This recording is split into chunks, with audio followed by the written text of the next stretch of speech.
اگر آپ اللہ کی رضا کے لیے اپنے باپ کے پاؤں چوم لیں، اس کے پاؤں دبا دیں، ان کی خدمت کریں، اپنی ماں کو پیار بھری نگاہوں سے دیکھ لے، تو بھی عبادت ہے۔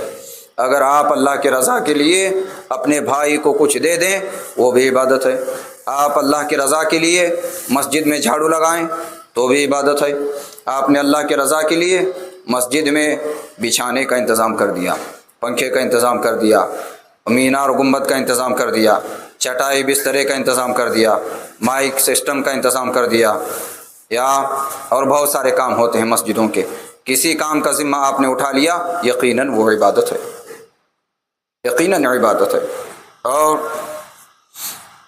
آپ راستہ چل رہے ہیں، راستہ چلتے چلتے آپ نے دیکھا راستے میں کہیں بیچ میں روڈ میں بڑا پتھر ہے یا کوئی کنکر ہے، کوئی کانٹا ہے، کوئی کیل ہے، لوہے کا ٹکڑا ہے، اور آپ کو فوراً آپ کے ذہن میں یہ خیال آیا کہ یہاں سے کوئی انسان اگر گزرے گا، جانور کوئی گزرے گا، ہو سکتا ہے کانٹا ہے، کیل ہے، لوہا ہے، پتھر ہے، اس کے پاؤں میں لگ جائے گی، اس کو زخم ہو جائے گا، تکلیف کا سامنا کرنا پڑے گا۔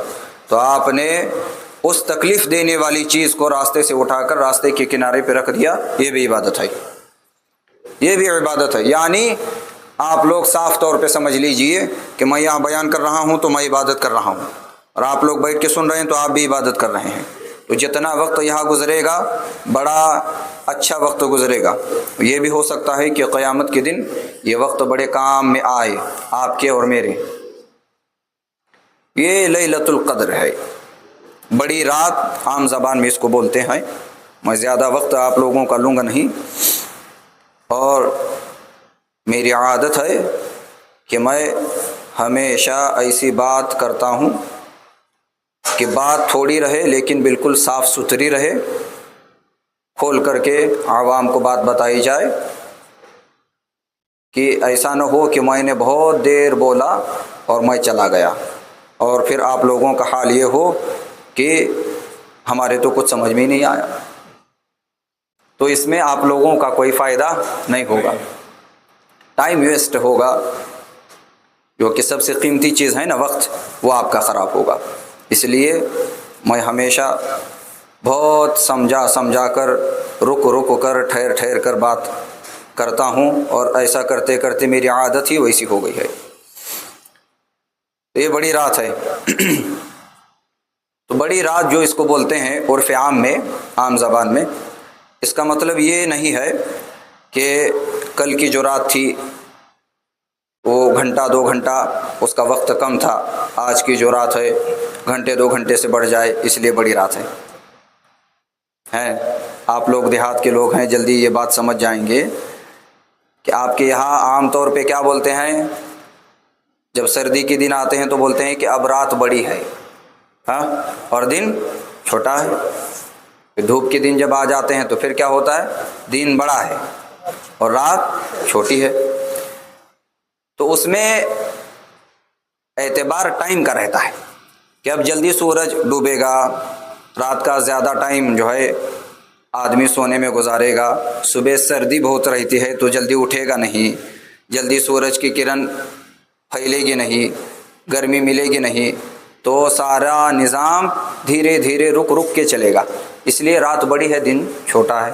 اور گرمی میں کیا ہے، رات بڑی گرم ہوتی ہے، کبھی کبھی ایسا حال ہوتا ہے کہ سکون کی نیند نہیں آتی، اور صبح جلدی اٹھ کر کے ہر کوئی اپنے اپنے کام دھندے پہ چلا جاتا ہے، تو اس کا مطلب کیا ہوتا ہے کہ رات چھوٹی ہے اور دن بڑا ہے۔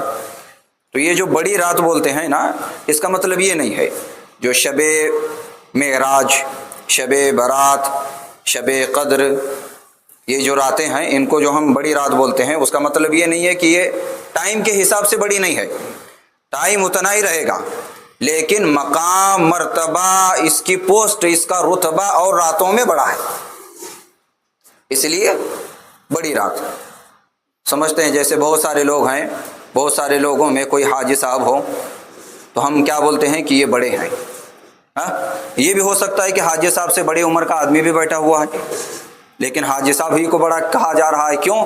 مرتبہ بڑا ہے، مرتبہ بڑا ہے۔ تو مرتبے کے حساب سے، رتبے کے حساب سے آج کی رات یہ بہت اہم ہے، بڑی ہے، اتنی بڑی ہے کہ اللہ تعالیٰ نے قرآن میں اس کا ذکر فرمایا۔ قرآن میں جو میں نے آیتیں پڑھا آپ لوگوں کے سامنے، میں نے 3 آیت پڑھا آپ لوگوں کے سامنے، یہ قرآن پاک کے آخری پارے کی یہ 3 آیتیں میں نے آپ لوگوں کے سامنے پڑھا۔ اللہ نے کیا فرمایا اس میں؟ انا انزلناہ فی لیلۃ القدر، کہ بے شک ہم نے اسے لیلۃ القدر میں اتارا۔ تو کسے اتارا؟ قرآن پاک کو۔ قرآن ہے نا، آپ لوگوں کے یہاں بھی ہوگا، پڑھتے بھی ہوں گے، اگر نہیں پڑھتے ہیں تو پڑھیے، عادت بنا لیجئے قرآن پاک پڑھنے کی۔ روزانہ تھوڑا ہی صحیح، ایک آدھ صفحہ، ایک آدھ رکوع، ایک آدھ سورت یا کچھ آیتیں، لیکن پڑھنا چاہیے ہر مسلمان کو۔ ہر مسلمان کے گھر میں صبح صبح نماز فجر پڑھی جائے، اور نماز فجر کے بعد سب سے پہلا ہمارا کام کیا ہے کہ ہم قرآن پاک پڑھیں۔ ایسا کرنے سے کیا ہوگا کہ آپ کے گھر میں بہت برکت ہوگی، آپ کے گھر میں خوشحالی آئے گی، آپ کے گھروں میں سکون پیدا ہوگا، جھگڑا فساد ختم ہوگا، محبتیں پیدا ہوگی، اور آپ کی ترقی ہو جائے گی، اور آپ کے گھر میں اللہ تعالیٰ سب کو شفا عطا فرمائے گا، بیماری گھٹ جائے گی، اور سب سے بڑی جو چیز ہے وہ کیا ہے؟ دلوں کا اطمینان، جو دل کا سمادھان ہے، اللہ تعالیٰ وہ بھی ہمیں عطا فرمائے گا اگر ہم عادت بنا لیں۔ اٹھنا تو ہے ہی ہم کو، اس کا جو فجر نہ پڑے اس کا مطلب یہ تھوڑی ہے کہ وہ دن بھر سوتا ہی رہتا ہے، بلکہ کچھ دیر بعد، کچھ گھنٹے لیٹ، لیکن وہ اٹھتا ضرور ہے۔ تو ہمیں کیا کرنا ہے؟ جو دیر سے اٹھتے ہیں تو کچھ دیر پہلے ہم اٹھیں، تو اس سے کیا ہوگا؟ اٹھنا تو ہے ہی، اللہ بھی راضی ہو جائے گا۔ اب رمضان شریف میں آپ لوگوں کی عادت بن چکی ہوگی نماز فجر پڑھنے کی، تو رمضان کے بعد میں بھی اس عادت کو آپ ہمیشہ قائم رکھیے، اپنی اس مسجد کو ہمیشہ آباد رکھیے۔ مسجد آپ کی آباد رہے گی تو گھر بھی آباد رہے گا، ہاں، کھیت بھی آباد رہے گا، ہر جگہ برکت ہوگی۔ اور اگر یہاں ویرانی ہو گئی تو پھر کہیں سے کوئی فائدہ نہیں ہوگا۔ آپ یہ سمجھیں کہ میں مسجد کو کبھی نہیں جاؤں گا، اور لیکن روپیہ پیسہ بہت کماؤں گا اور ہر طرح کا عیش و آرام مجھے ملے گا، تو یہ ہو نہیں سکتا۔ آپ طرح طرح کی پریشانیوں میں ہمیشہ گھرے رہیں گے، اور پھر کوئی ڈاکٹر، کوئی حکیم، کوئی طبیب، کوئی وکیل کچھ نہیں کر سکتا۔ کیوں؟ کیونکہ یہ سب تو بندے ہیں، اور اللہ تعالیٰ نے ہم کو بنایا اپنی عبادت کے لیے، اور اللہ کا یہ خاص گھر ہے، عبادت کرنے کی جگہ ہے، مسجد ہے سجدہ کرنے کی جگہ۔ اگر ہم یہاں آ کر اپنی عرضیوں کو رکھیں گے، اور اپنے دل کا حال اگر یہاں آ کر ہم اپنی دعاؤں میں بیان کریں گے، تو پھر اور کسی کے پاس جانے کی ضرورت نہیں پڑے گی۔ تو اللہ تعالیٰ نے فرمایا انا انزلناہ فی لیلۃ القدر، کہ ہم نے قرآن کو لیلۃ القدر میں اتارا۔ اور دوسری آیت میں اللہ تعالیٰ نے بندوں سے یہ فرمایا وما ادراک ما لیلۃ القدر، اور تم نے کیا سمجھا کیا ہے لیلۃ القدر؟ تو بندوں کے سمجھ میں کچھ آیا بھی ہے کہ کیا ہے شب قدر، تو اللہ تعالیٰ نے تیسری آیت میں اس کا بیان فرمایا۔ کیا فرمایا؟ لیلۃ القدر خیر من الف شہر، لیلۃ القدر، شب قدر 1000 مہینوں سے بہتر ہے، 1000 مہینوں سے بہتر۔ یہ ایک رات کا مقام اور مرتبہ اتنا بڑا ہے کہ آپ ہزاروں مہینے اگر اللہ تعالیٰ کی عبادت کریں، جو کہ ہو نہیں سکتا، ہماری عمر اتنی نہیں ہے، ہماری عمر اتنی نہیں ہے۔ ہزاروں مہینے اگر کوئی جاگ کر راتوں میں اللہ تعالیٰ کا ذکر کرے تو اسے اتنا ثواب نہیں ملے گا جتنا آج کی رات میں جاگ کر 2 رکعت نماز پڑھنے والے کو ملے گا۔ تو بہت زیادہ ثواب آج کی رات میں جاگنے والے کو اللہ تعالیٰ عطا فرماتا ہے۔ اتنا زیادہ ثواب ہے، ایک واقعہ آپ لوگوں کے سامنے رکھوں، آسانی سے آپ لوگوں کو بات سمجھ میں آ جائے گی۔ بنی اسرائیل میں، یعنی ہمارے نبی، آخری نبی جناب محمد مصطفیٰ صلی اللہ تعالیٰ علیہ وسلم یہ آخری نبی ہیں، اور ہمارے نبی کے بعد دنیا میں کوئی نبی نہیں آئے گا، کوئی نہیں آئے گا، قیامت تک کوئی نہیں آئے گا۔ یہ عقیدہ اپنا صاف آپ رکھیے کہ ہمارے نبی آخری نبی ہیں، بس اب قیامت تک ہمارے نبی کا ہی راج چلے گا، ہمارے نبی کا کلمہ چلے گا، قاعدہ قانون سب ہمارے نبی کا ہی چلے گا۔ تو اس سے پہلے جو زمانہ گزرا ہمارے آقا سے پہلے حضرت موسیٰ علیہ السلام کا، تو ان کی جو امت تھی انہیں کہتے ہیں بنی اسرائیل۔ جیسے میں، آپ، ہم سب کون ہیں؟ امت محمدی۔ حضور کی امت ہے ہم لوگ. تو بنی اسرائیل میں ایک اللہ والے تھے، ان کا نام تھا حضرت شمعون رضی اللہ عنہ. حضرت شمعون رضی اللہ تعالیٰ عنہ جسم سے بہت زیادہ طاقتور آدمی تھے. قوی ہیکل آدمی سمجھتے ہیں، بہت اونچا، بہت چوڑا، اس کے ہاتھ میں بہت طاقت، اس کے پاؤں میں بہت طاقت، بہت مضبوط آدمی. اور اللہ تعالیٰ نے ان کو بہت لمبی عمر عطا فرمایا، اور انہوں نے اپنی پوری زندگی کس طرح گزاری؟ دن بھر وہ جہاد کرتے، لڑائی لڑتے، اور رات بھر جاگ کر اللہ تعالیٰ کے ذکر کرتے، شکر کرتے، اللہ کی عبادت کرتے. کبھی کبھی ایسا ہوتا کہ دن کے معاملات میں بہت زیادہ تھک گئے تو رات میں حضرت سو بھی جاتے، اور انسان ہے تو انسان کو سونے کی ضرورت ہے. تو جو کفار تھے اس وقت میں، کفار سمجھتے ہیں مسلمانوں کے دشمن، اسلام کے دشمن، تو انہوں نے کئی بار ٹارگٹ بنایا حضرت کو، لیکن کچھ نہیں کر سکے. طاقت بہت تھی ان کو، اتنی زیادہ طاقت اللہ تعالیٰ نے عطا فرمایا تھا کہ کوئی جائے لڑنے کے لیے وہ ان کو ہرا نہیں سکتا. تو جب بہت سارا روپیہ پیسہ خرچہ ہوا، بہت سارے لوگ مارے گئے، تب جا کر ان لوگوں کو یہ خیال آیا کہ ہم ان کو اپنی طاقت سے نہیں مار سکتے، ان کو مارنا ہے تو اپنی عقل سے مارنا پڑے گا، کچھ عقل لگانا پڑے گی، کچھ پلان بنانا پڑے گا. ہاں، کبھی ہوتا ہے نا کہ آدمی طاقتور جو ہے وہ ہار جاتا ہے اور عقل والا آگے بڑھ جاتا ہے. ہاں، عقل سے ہمیشہ کام لینا چاہیے. ہمیشہ آدمی کیا ہوتا ہے، جوش میں ہوش کھو بیٹھتا ہے تو کام بننے کے بجائے بگڑ جاتا ہے. اور آدمی جو بہت سوچ سمجھ کر کام کرتا ہے ہوش کے ساتھ میں، تو پھر اس کا کام اچھے سے انجام پاتا ہے، اچھے سے کام پورا ہوتا ہے. تو آدمی کو طاقتور بھی ہونا چاہیے، لیکن اس کا مطلب یہ نہیں کہ طاقتور بنو تو کچھ بھی کرتے پھرو. طاقت بھی تمہارے جسم میں رہے، یہ بھی اللہ کی بہت بڑی نعمت ہے. اور اللہ تعالیٰ نے تم کو عقل عطا کیا ہے، اور تم اپنی عقل کا بھی صحیح جگہ پر صحیح استعمال کرو، یہ بھی بہت بڑی نعمت ہے. تو انہوں نے پلان بنایا. تو پلان میں کیا طے پایا؟ واقعہ بہت بڑا ہے، میں شارٹلی آپ لوگوں کو مختصر کر کے بتا رہا ہوں کیونکہ پھر دوسری باتیں رہ جائے گی. تو حضرت کی جو گھر والی تھی، بیوی، اب سید صاحب کی باتوں کو سنا میں نے تو یہ سمجھ چکا ہوں کہ یہ بیان عورتیں بھی سن رہی ہیں، ماں بہنوں کی طرف بھی میری آواز جا رہی ہے. تو ان کی جو گھر والی تھی، ان کو کافروں نے لالچ دیا کہ تم اپنے شوہر کو اگر کسی طرح مجبور کر دو کہ ہم انہیں ہرا سکیں تو ہم تمہیں بہت بڑا انعام دیں گے، بہت بڑا انعام دیں گے. تو کتنا انعام دیں گے؟ تو کہا کہ تمہیں سونا چاندی تمہارے وزن کے برابر دیں گے، تمہیں سونے سے ہم تول دیں گے، اتنا. شیطان تو وسوسہ ڈالتا ہے، بہکاتا ہے انسان کو. بہکایا اور وہ بہک گئی. تو انہوں نے ایک رات جب یہ اللہ والے سو رہے تھے تو ان کے گھر والی نے ایک بڑی سی رسی نکالی اور نیند میں ان کے دونوں ہاتھ دونوں پاؤں باندھ دیے.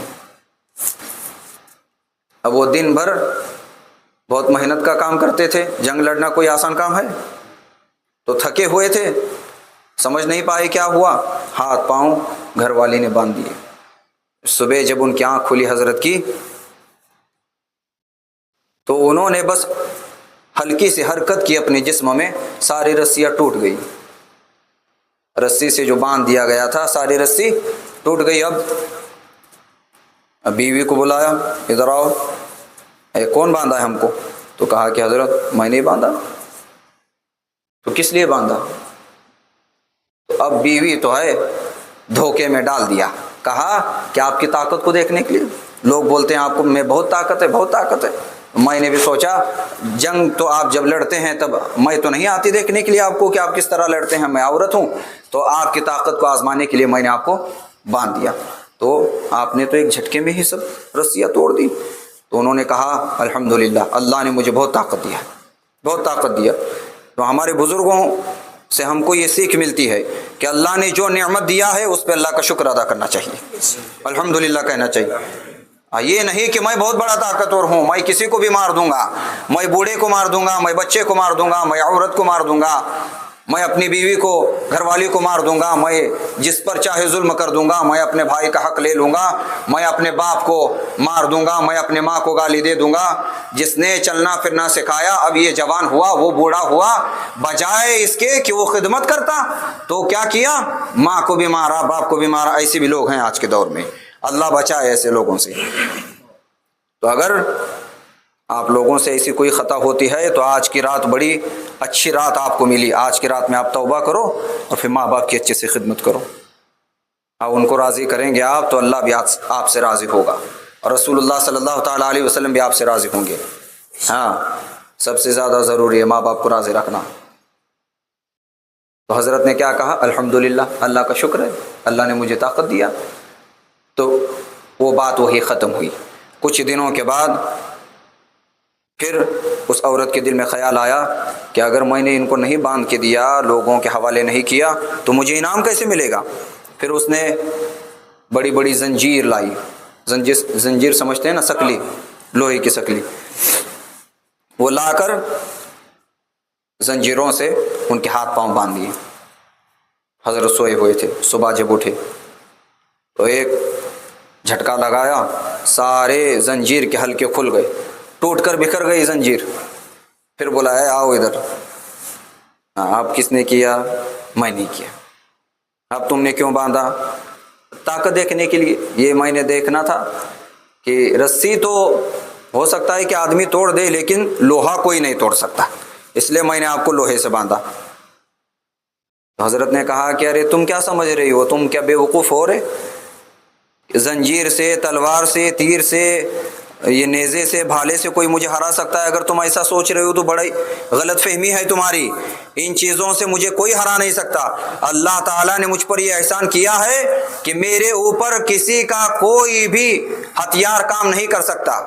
تو بیوی نے کہا تو حضرت آپ اتنے بڑے طاقتور ہیں کہ کوئی بھی چیز آپ کو میں کسی بھی چیز سے باندھ دوں تو آپ کھول دیں گے، خود کو، اپنے آپ کو آزاد کر لیں گے؟ تو کہا کہ ہاں، ساری چیزوں سے تو چھوٹ سکتا ہوں۔ اب کبھی کبھی ہو جاتا ہے آدمی بولتے بولتے بیوی کے سامنے ایسی بات جو چھپانے کی ہے بول دیتا ہے۔ تو کہا حضرت نے کہ ہاں، سب تو توڑ سکتا ہوں لیکن میرے بال جو ہیں وہ اتنے زیادہ مضبوط ہیں، اللہ نے ایسے بنایا ہے کہ وہ نہیں ٹوٹیں گے۔ ان کے بعد بال بہت لمبے تھے، بہت لمبے بال تھے ان کے، وہ پہلے کی امت میں تھے۔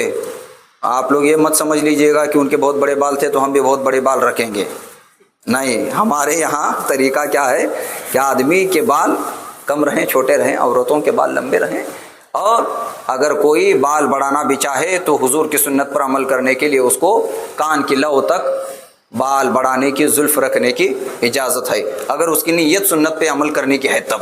ورنہ بعض نوجوان زلفیں رکھتے ہیں، مسجد میں آنے کے بعد ٹوپی لگاتے ہیں، نماز پڑھتے ہیں، باہر نکلے نہیں پورے مسجد سے، ابھی ایک پاؤں اندر ایک پاؤں باہر ہے، ٹوپی نکال کر مسجد میں رکھ دی یا نکال کر اپنے جیب میں ڈال لی، موٹر سائیکل پہ بیٹھ کے وہ پوری گلی میں، چوراہے میں بھٹکتے پھرتے ہیں۔ آپ کے یہاں ہے نہیں ہے معلوم نہیں، لیکن ہمارے شہر میں ہوتا ہے ایسے۔ تو وہ سنت نہیں ہے، وہ جو ہے اپنے آپ کو بس بنانے کے لیے، سنوارنے کے لیے نوجوان ایسا کرتے ہیں، ایسا نہیں کرنا چاہیے۔ اب آج کل تو نوجوان کان میں بالی پہنتے ہیں، ہاتھ میں بھی کنگن کی طرح براسلیٹ پہنتے ہیں، اپنے گلے میں چین پہنتے ہیں، ہاتھوں میں بہت ساری انگلیاں ہیں تو ہر انگلی میں ایک ایک انگوٹھی بھی پہنتے ہیں، ایسا بھی حال ہے۔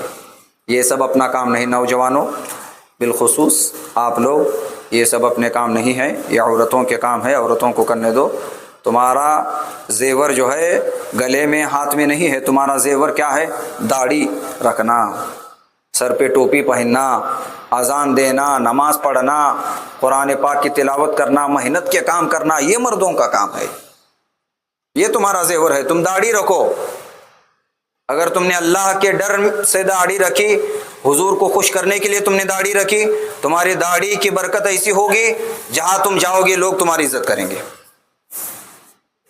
لیکن یہ کوئی گارنٹی نہیں ہے کہ سونا اگر تم پہنو تو ہر کوئی تمہاری عزت کرے گا۔ تو بال بھی اپنے ایک حساب سے رکھا کرو۔ تو پھر ان کی گھر والی نے کہا حضرت تو آپ کے بال اتنے مضبوط ہیں؟ تو کہا کہ ہاں، اگر میرے بال سے کسی بھی چیز کو باندھ دیا جائے تو وہ کھل نہیں سکتی، چھوٹ نہیں سکتا۔ تو بیوی بات سمجھ گئی۔ پھر ایک رات موقع ملا، سو گئے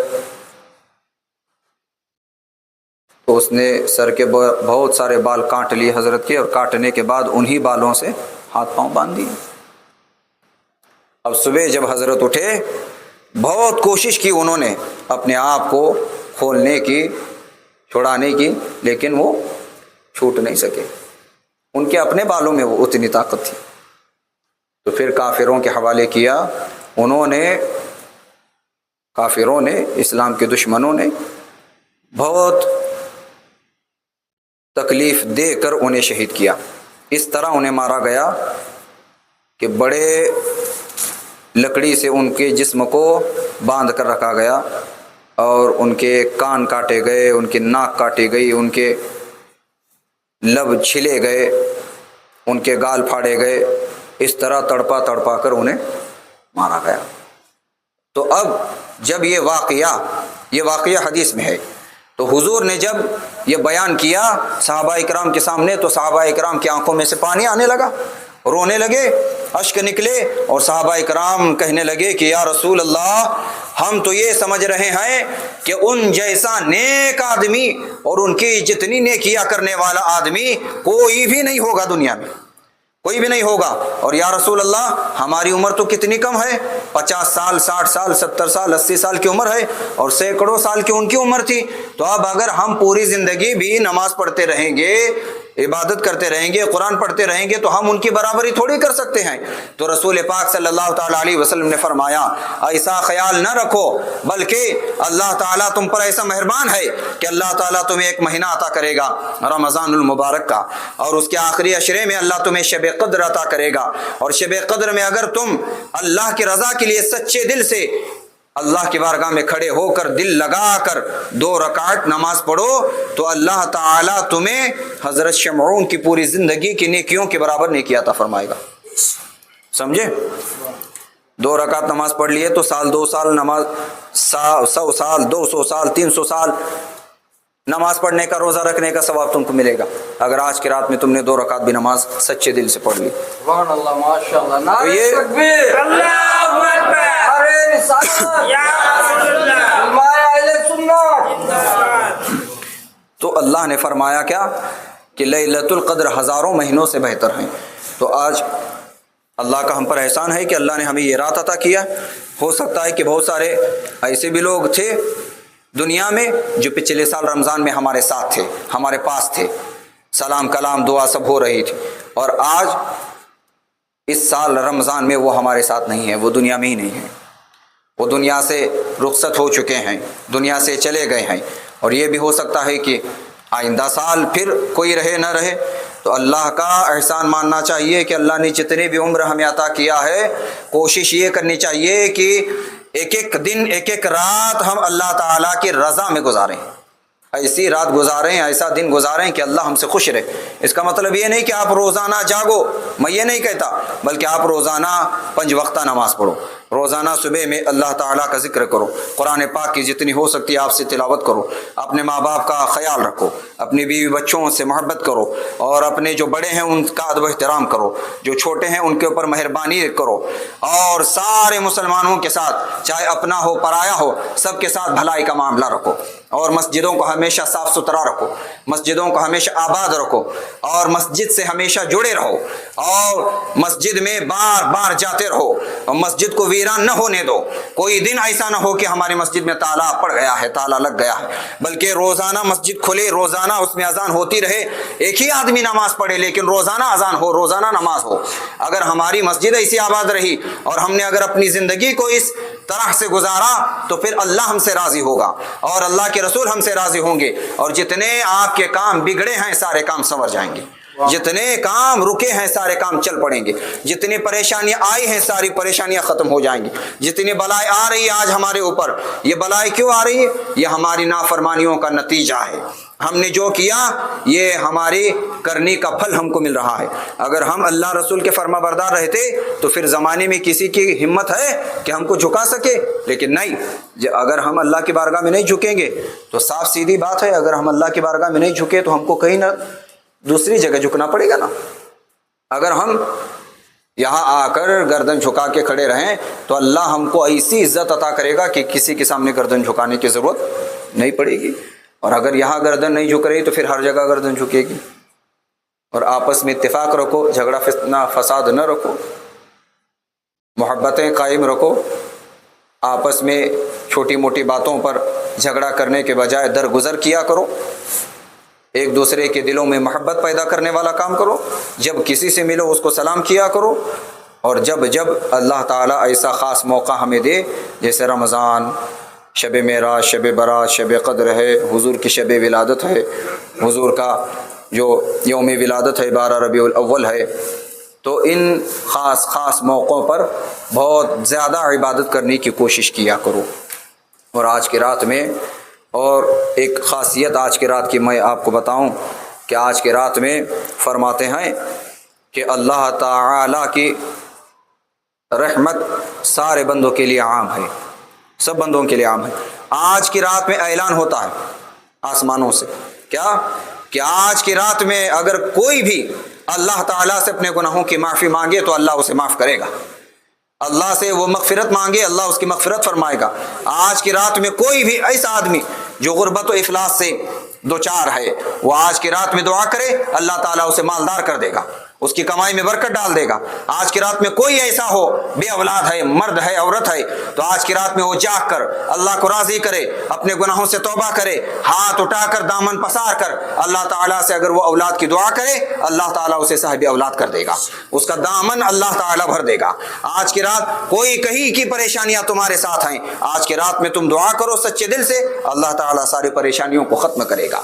دعا کرنے سے پہلے ایک بات ہمیشہ یاد رکھو، قاعدہ یہ ہے کہ جب کبھی تم اللہ تعالیٰ سے دعا کرو، دعا کرنے سے پہلے ہی تمہارے دل میں یقین ہونا چاہیے کہ اللہ میری دعا سنے گا اور میری خواہش کو اللہ تعالیٰ ضرور پوری کرے گا، کیونکہ ہمیں ہمارے نبی نے یہ حکم دیا کہ جب کبھی تم دعا کرو تو اللہ تعالیٰ سے تمہارے لیے جو سب سے اچھی چیز ہے وہی مانگو، اور بہت بڑا مانگو۔ کیوں؟ کیونکہ تم ایسے کی بارگاہ میں ہاتھ پھیلائے ہوئے ہو جس کے خزانے میں کوئی کمی نہیں، جس کے خزانے میں کوئی کمی نہیں۔ ہاں، تو آج کی رات میں آپ لوگوں کو کیا کرنا ہے؟ نماز پڑھنا ہے، میلاد شریف پڑھنا ہے، حضور کی نعت پڑھنی ہے، سلام پڑھنا ہے، درود شریف پڑھنا ہے، تسبیح پڑھنی ہے، اور اپنے گناہوں سے توبہ کرنی ہے۔ پچھلی زندگی میں جو نمازیں چھوٹ گئی اس کی قضا پڑھنی ہے۔ جو پوری نمازیں پڑھتے ہیں ان کے لیے نوافل نمازیں ہیں، وہ نوافل نمازیں پڑھیں، اور صلاۃ و تسبیح کی نماز پڑھے، اور بہت ساری نمازیں ہیں جو نوافل ہیں، ان نمازوں کو پڑھے، قرآن پاک کی تلاوت کرے۔ لیکن یہ سارے کام کب پورے ہوں گے؟ جب آپ لوگ سچا پکا ارادہ کریں گے، اور جو فرض چیزیں ہیں ان کو پہلے آپ ادا کریں گے۔ جو 5 وقتہ نماز ہے وہ ہمارے اوپر فرض ہے، رمضان کا جو روزہ ہے وہ ہمارے اوپر فرض ہے۔ اس کا مطلب یہ نہیں ہے جیسے ہمارے یہاں چلتا ہے کہ جس کی مرضی وہ روزہ رکھ رہا ہے، جس کی مرضی نہیں وہ روزہ نہیں رکھ رہا ہے، ایسا نہیں ہے۔ اسلام میں اللہ تعالیٰ نے یہ قاعدہ بنایا ہے، کیا؟ یا ایھا الذین آمنوا کتب علیکم الصیام کما کتب علی الذین من قبلکم لعلکم تتقون۔ اللہ قرآن میں فرماتا ہے کہ اے ایمان والو، تمہارے اوپر روزے فرض کیے گئے جس طرح تم سے اگلوں پر، تم سے پچھلی امتوں پر فرض کیے گئے تھے۔ اس کی وجہ یہ ہے، اس لیے تمہارے اوپر فرض کیے گئے ہیں لعلکم تتقون، کہ تم متقی بن جاؤ، پرہیزگار بن جاؤ، تمہارے دل میں اللہ تعالیٰ کا ڈر پیدا ہو، اور تمہارے دل میں اللہ رسول کی محبت پیدا ہو، اس لیے تم کو روزہ رکھنے کا حکم دیا گیا ہے۔ روزہ کس کے لیے ہے؟ ہر مسلمان مرد عورت جو عاقل بھی ہو، بالغ بھی ہو، اس کے لیے روزہ ہے۔ نماز کس کے لیے ہے؟ جو ہر مسلمان مرد عورت جو عاقل ہو بالغ ہو اس کے لیے ہے۔ روزہ نہ رکھنے کی اجازت کس کو ہے؟ جو عاقل نہ ہو، جو بالغ نہ ہو، یعنی جو بالغ نہیں چھوٹا سا بچہ ہے اس کے اوپر روزہ فرض نہیں، اور جو عاقل نہیں یعنی پاگل ہے جس کی عقل ٹھیک سے کام نہیں کرتی اس کے اوپر روزہ فرض نہیں ہے۔ باقی جو بھی عقل مند ہے سب کے اوپر روزہ فرض ہے، اور عقل مند اگر ہم ہیں تو ہم کو اپنی عقل کا تھوڑا تو استعمال کرنا چاہیے کہ روزہ رکھیں، نماز پڑھیں۔ نوجوان بھی بہت سارے روزہ نہیں رکھتے، بہت سارے طاقتور لوگ بھی ہوتے ہیں جو روزہ نہیں رکھتے۔ آپ مجھے یہ بتاؤ 11 مہینے محرم سے لے کر شعبان تک، اور رمضان کے بعد شوال، ذی القعدہ، ذی الحجہ، یہ 11 مہینے ہم دن میں کتنے بھی مرتبہ کھانا کھائیں، کہیں پر بھی آپ نے پڑھا ہو یا کسی مولانا کی زبان سے یہ سنا ہے کہ آپ کو صرف 2 ہی بار کھانا ہے، تیسری بار نہیں کھا سکتے؟ سنا ہے کبھی؟ نہیں۔ کہیں یہ سنا ہے کہ آپ نے 3 بار کھایا 4تھی بار نہیں کھا سکتے؟ آپ نے کہیں کسی کتاب میں پڑھا ہے یا کسی امام نے، حافظ صاحب نے، مولانا صاحب نے آپ سے یہ کہا ہو کہ آپ دن میں اتنا ہی پانی پیجئے، اس سے زیادہ پانی پینا جائز نہیں ہے؟ کبھی سنا ہے آپ نے؟ نہیں۔ 11 مہینے اللہ تعالیٰ نے ہمیں ایسی زندگی دیا ہے کہ جو جتنا حلال ہے تمہارا جتنا جی چاہے کھاؤ پیو، ہے نا؟ تو یہ کون ہم کو کھلا رہا ہے؟ اللہ کھلا رہا ہے۔ کون کھلاتا ہے ہمیں؟ اللہ کھلاتا ہے۔ اللہ اگر بندے کو نہ کھلائے تو بندہ خود سے کھا سکتا ہے کیا؟ نہیں کھا سکتا۔ تو اللہ ہمیں 11 مہینہ کھلاتا بھی ہے، پلاتا بھی ہے، عیش کی زندگی عطا کرتا ہے، تو 1 مہینہ تو ہم کو روزہ رکھنا چاہیے نا اس کے لیے۔ اور روزے کا مطلب یہ بھی نہیں ہے کہ آپ دن اور رات بھوکا رہو، بلکہ صبح صادق سے لے کے غروب آفتاب تک صرف بھوکا رہنا پڑتا ہے، پیاسا رہنا پڑتا ہے۔ اور اتنا کام کرنا اللہ کے لیے اگر کرنے کی خواہش ہو تو مشکل نہیں، مشکل نہیں۔ میں نے بہت سے ایسے لوگوں کو دیکھا، ان کی عمر بہت، وہ بوڑھے ہو گئے لیکن پورے روزے وہ رکھتے ہیں۔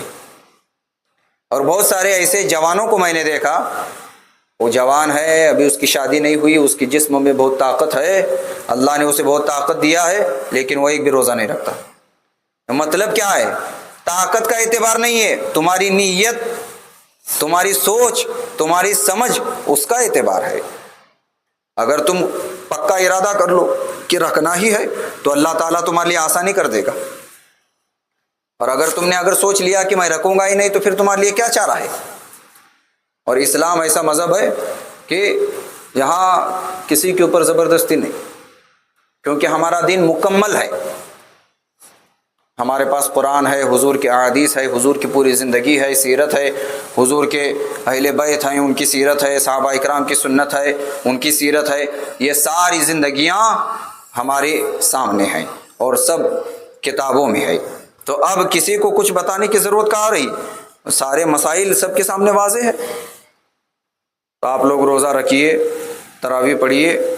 آج آپ کی شب ہو رہی ہے شب قدر، اس کا مطلب یہ نہیں کہ تراویح بند ہو گئی، کل بھی تراویح رہے گی، جب تک چاند نظر نہ آئے تب تک تراویح رہے گی، جب تک ہماری جان نہ نکل جائے تب تک نماز رہے گی۔ رمضان کے بعد میں مطلب اس کا یہ نہیں ہے کہ عید ہو گئی تو نماز بھی ختم ہو گئی، عید ہو گئی تو قرآن پڑھنا بھی بند ہو گیا، عید ہو گئی تو بالکل مسجد میں آنا ہی نہیں، امام صاحب کو بھول جاؤ، مسجد کو بھول جاؤ، اس کی طرف دیکھنا بھی نہیں، اپنے اپنے کام دھندے میں رہو۔ میں یہ نہیں بول رہا کہ آپ دن بھر مسجد میں بیٹھو، دن بھر کوئی مسجد میں نہیں بیٹھ سکتا، ہم لوگ نہیں بیٹھ سکتے دن بھر مسجد میں، ہمارا تو کام ہی مسجد والا ہے، لیکن ہم بھی دن بھر مسجد میں نہیں بیٹھ سکتے۔ آدمی کو ذمہ داری بیوی کی بھی ہے، بچے کی بھی ہے، ماں کی بھی ہے، باپ کی بھی ہے، کمانا بھی ہے، کھانا بھی ہے، بہت سارے کام ہیں نا اپنے کو، بازار جانا یہ ہے۔ آپ لوگ کھیتی باڑی والے ہیں، آپ کو کھیتی میں جانا پڑتا ہوگا، کسی کو دکان پہ جانا پڑتا ہوگا، تو اس کا مطلب یہ نہیں میں بتاتا آپ کو کہ دن بھر مسجد میں بیٹھو، نہیں، لیکن جب کبھی یہاں موجود رہو، حاضر رہو، تب تو مسجد میں آنا ہے کہ نہیں۔ فجر میں موقع ملتا ہے فجر میں آؤ، ظہر میں ملتا ہے ظہر میں آؤ، عصر میں ملتا ہے عصر میں آؤ، جب موقع مل رہا ہے تب آپ مسجد میں نماز کے لیے آؤ۔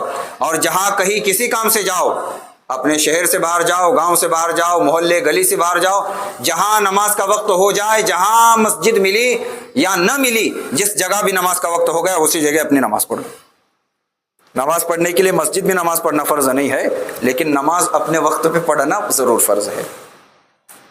ہاں، مسجد کا فائدہ کیا ہوتا ہے آپ اگر گھر میں ایک نماز پڑھیں گے تو آپ کو ایک نماز پڑھنے کا ثواب ملے گا، اور مسجد میں وہی نماز اگر آپ مسجد میں آ کے پڑھیں گے تو آپ کو ایک نماز کے بدلے 27 نماز پڑھنے کا ثواب ملے گا۔ یہ جماعت کی برکت ہے کہ جماعت سے جو بندہ نماز پڑھتا ہے اللہ تعالیٰ اسے 27 گنا زیادہ ثواب عطا فرماتا ہے۔ جیسے رمضان میں ہے نا، ایک نماز تم پڑھو گے تو تمہیں 70 نماز پڑھنے کا ثواب ملے گا۔ کتنی؟ 70 نماز۔ ایک روزہ رکھ لیا تو 70 روزے رکھنے کا تم کو ثواب ملے گا۔ تو آپ لوگ مسجد کو آباد رکھیں گے، ماحول آپ نے بنایا ہے بہت اچھا، نوجوان بھی بہت سارے ہوں گے آپ کے ساتھ میں، ہاں، کیونکہ ماحول نوجوانوں سے ہی بنتا ہے۔ ہاں، بوڑھا آدمی کیا کرتا ہے جب عمر ہو جاتی ہے اس کی تو اس کے پاس کوئی کام نہیں ہوتا تو وہ تو مسجد میں ہی آ کے بیٹھتا ہے۔ بہت ساری جگہوں پہ یہی سسٹم ہے، لیکن زیادہ اہمیت کس کی ہے؟ نوجوان جب آ کے مسجد میں نماز پڑھتا ہے۔ آپ کو یہ بات معلوم ہے، ایک جوان اگر اپنے گناہوں سے سچے دل سے توبہ کرے، اللہ سے معافی مانگے، تو اللہ تعالیٰ اس اکیلے کی توبہ کی برکت سے اس کے پورے گاؤں میں، شہر میں جتنی قبریں ہیں، سارے قبروں سے 40 دن کے لیے اللہ تعالیٰ عذاب اٹھا لیتا ہے۔ 40 دن کسی کو عذاب نہیں ہوتا۔ اگر آپ نے اپنے گاؤں میں سچے توبہ کیے، گاؤں میں جتنے لوگ اب تک مرے، جتنی قبریں ہیں، سارے لوگوں کو 40 دن عذاب سے نجات ملے گی، سب کو آرام رہے گا 40 دن، ٹھنڈی ٹھنڈی ہوا رہے گی جنت کی۔ یہ کس کی برکت ہے؟ وہ ایک جوان نے جو سچے دل سے اللہ کی بارگاہ میں توبہ کیا، یہ اس کی برکت ہے۔ اور جوانوں، ایک خاص بات اپنے دماغ میں رکھو، جب تک ہم جوان ہیں، میری آپ کی عمر میں زیادہ فرق نہیں ہوگا، تو جب تک ابھی ہماری جوانی چل رہی ہے نماز ٹھیک ٹھاک ہم پڑھ سکتے ہیں۔ ایک بار ہم بوڑھے ہو گئے تو ہماری کمر میں، گھٹنے میں، پاؤں میں درد رہے گا۔ اللہ آپ کو صحت مند رکھے، درد نہ ہو، بہت طاقت رہے، لیکن عمر کا تقاضا بھی ہوتا ہے۔ درد رہے گا تو پھر کیا ہوتا ہے معلوم؟ زیادہ دیر نماز میں کھڑا نہیں ہو سکتا، اور وہ رکوع میں ٹھیک سے جھک نہیں سکتا، سجدہ ٹھیک سے کر نہیں سکتا، کمر میں درد، ہاتھ پاؤں میں درد ہونا شروع ہو جاتا۔ تو ہمارے لیے بہتر کیا ہے کہ ہم لوگ جب تک جوان ہیں اللہ تعالیٰ کو راضی کر لیں، اپنی جوانی اچھے سے گزارو تم۔ جہاں کا جوان سدھرا ہے نا، وہاں کا سارا ماحول اچھا ہے، اور جہاں کا جوان بگڑا ہوا ہے وہاں سارا ماحول بگڑا ہوا ہے۔ سارا ماحول بگڑ جاتا ہے جہاں کا جوان بگڑ گیا وہاں کا، اور جہاں جوان سدھر گیا وہاں سارے لوگ جو ہیں جوانوں کو دیکھ کر ہی سدھر جاتے ہیں۔ ہاں، بات آئی سمجھ میں؟ عمل کریں گے آپ لوگ؟ ہاں، وقت بھی ہو رہا ہے، آگے بھی بہت سارے کام ہے، نیند بھی آ رہی ہے، سستا بھی رہے ہیں بہت سارے اس میں انسان ہے۔ دن میں روزہ اگر تھا تو ہو سکتا ہے کمزوری بھی ہو جاتی ہے۔ ہاں، یہ نہیں، آدمی میں اور روبوٹ میں فرق ہے۔ تو آدمی کیا ہے؟ تھک جاتا ہے، میں بھی تھکتا ہوں، آپ لوگ بھی تھکتے ہوں گے۔ تو لیکن یہ کہوں گا کہ جتنا ہو سکتا ہے اتنا جاگو، اللہ تعالیٰ کو راضی کرو آج کی رات۔ یہ پھر بعد میں کل اگر تم کو احساس ہو اور تم کل یہ سوچو کہ میں آج کی رات میں وہ کام کروں گا، تو جو ثواب آج ہے وہ کل نہیں، جو فائدہ آج ہے، جو آفر آج ہے وہ آفر کل نہیں ہے۔ آج اگر کرو تو آج جو بینیفٹ ملنے والا ہے وہ کل نہیں ملنے والا، وہ کل نہیں ملنے والا۔ کل سے آپ آئیں گے امام صاحب کو کہیں گے کہ امام صاحب آپ پیچھے ہٹ جائیے، 5 ٹائم نماز میں پڑھنا تو کیا میں پڑھاتا ہوں آج سے، تب بھی آپ کو اتنا ثواب نہیں ملنا، آج کی رات میں ہی ملنے والا ہے۔